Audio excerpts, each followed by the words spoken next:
Hey, what's up? It's Ryder. We got the Polaris. I got this sent for free. Um, I'm not actually too sure how long ago that was. I think maybe a month ago. I don't really know. Um, this knife is a pretty decent little beater.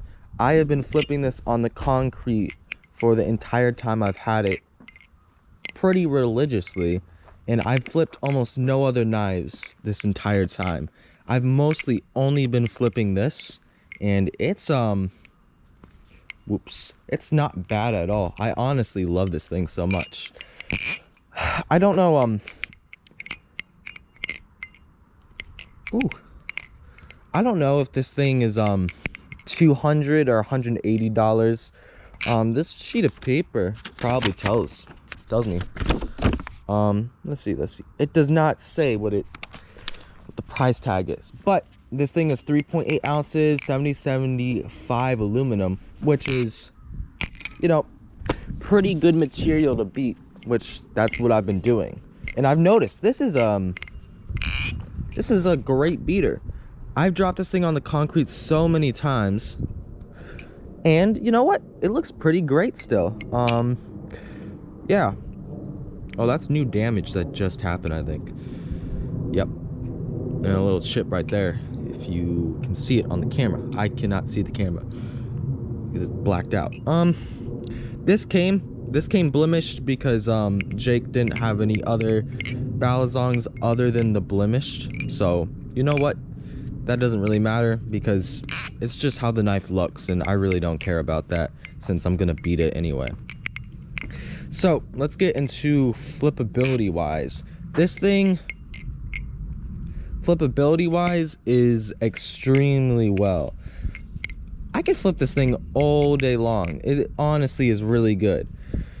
The only issues I see with it is not chaplains, chokers. Doing infinite chokers is difficult on this thing. I don't like infinite chokers on here. It looks ugly.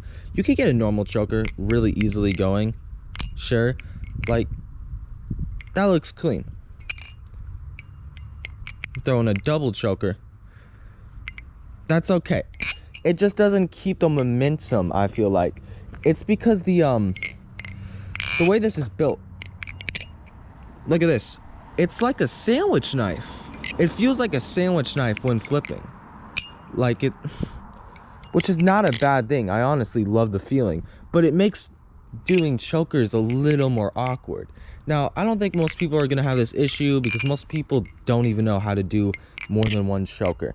But that is one issue that I've came across with this knife. Other than that, this knife is honestly pretty perfect. Like, I love this thing. It flips pretty well. Tolerances,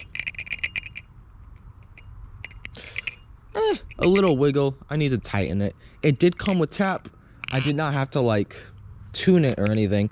I just had to tighten it. So that kind of sucked that it came with tap because, you know, presentation means a lot. And for it coming with tap, that kind of sucks. But like, I just had to tighten it a bit and it didn't even matter. Some companies do that, and I love a Trophus, and a Trophus comes with tap like 80% of the time. So I'm not even mad. It just, you know, I wish presentation was a little better because this is an aluminum knife, right? So it's expected to come with no tap, which it did, but you know, out of the box it shouldn't have any tap whatsoever.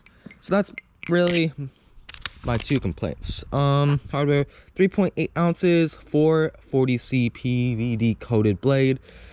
Overall, it's 10 inches. It has bushings. Oh yeah, it's bushings, washers. It's a channel knife. It's really the picture perfect neutral knife. Grip and all, it is pretty grippy. I don't know if you notice, but it's kind of chilly outside. It's a little chilly, and grip is not an issue. 60 currently. Grip is not an issue at all. This thing has amazing grip, both sides with Oh no. I'm sorry, I have not been paying attention to Balisongs for a while. I forgot the term. This. I can't believe it. Bro. Whatever it's called. This stuff though. And it's along the handles pretty well. This is pretty grippy. You can feel the edges. It yeah. Works pretty well. Another thing about this knife is it sounds amazing.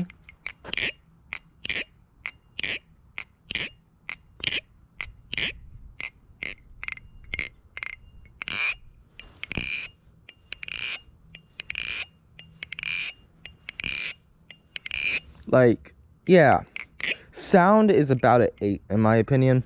1 out of 10. This is definitely an 8. It's not the best sounding knife, but it is by far one of the better aluminum knives I've heard. This thing just has a good design. The blade, it's nice, but I think it's just kind of boring. Personally, I think it's boring, but the handles are really nice. The hardware on this thing is it's good enough where you don't have to like worry about it. It's not the best hardware, but it's not bad at all. I think it's pretty decent hardware, and if you like strip it, that is your fault. Oh yeah, they're called jimping. It's jimping. The jimping is nice. So yeah, I mean, overall, I would rate this 10 an 8 out of 10. This knife, 8 out of 10, just because it's boring a little. Like, it's a pretty perfect knife in the aspects of like being able to flip it well, but like it's just boring to me. I like knives with a little more uniqueness, and this does have a slight amount of uniqueness to it. Like, this sandwich feeling on a channel knife is honestly amazing. Like, I like this so much. I wish more channel knives were like that. So that is one reason why it's an 8 and not like a 6 or 7, because there is some uniqueness to it and it's pretty decent. So yeah, would I recommend this knife for, I think it's 180, 200 bucks? Definitely. And if people have concerns because they don't like Brendan, it's not even made by Brendan. Brendan just sells it, or somebody designed it. I forgot who designed it, but it's a pretty good design. Now, if I'm wrong about that, because I heard somebody else said that it wasn't designed by Brendan, but it was designed by some other dude, which I forgot the name of. I forgot his Instagram, but somebody tell me if that's true or not, because I just heard of that. Anyway though, this is a pretty great knife, and I would definitely recommend buying it. Anyway, that's all. Bye.